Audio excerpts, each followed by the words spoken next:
following image provides information about annual incidence rates of heart disease and diabetes. This is a beautiful image and I have only 40 seconds to speak about it.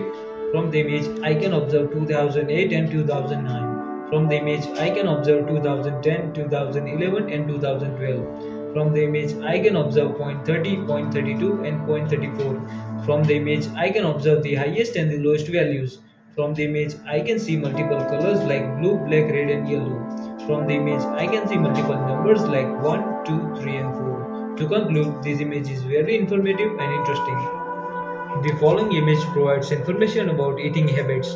This is a beautiful image and I have only 40 seconds to speak about it. From the image I can observe high fat and sugar. From the image I can observe occasional indulgence and healthy eating. I can also observe middle-aged and teenagers. From the image I can see multiple colors like red, blue, black and grey.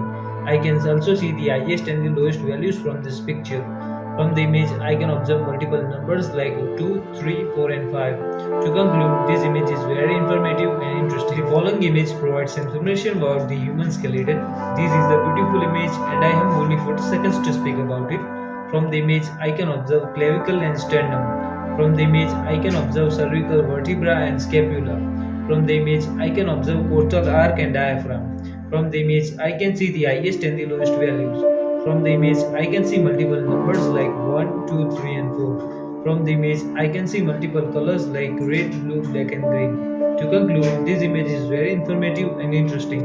The image provides information about the public garden. This is a very beautiful image and I have only 40 seconds to speak about it. From the image I can observe a beautiful park. From the image I can observe a kite is flying and a dog is playing. From the image I can also observe the youngsters are walking and the children are playing. From the image I can also observe many different trees. From the image I can see the highest and the lowest values. From the image I can see multiple numbers like 1, 2, 3 and 4. From the image I can observe multiple colors like red, blue, black and green. To conclude, this image is very informative and interesting.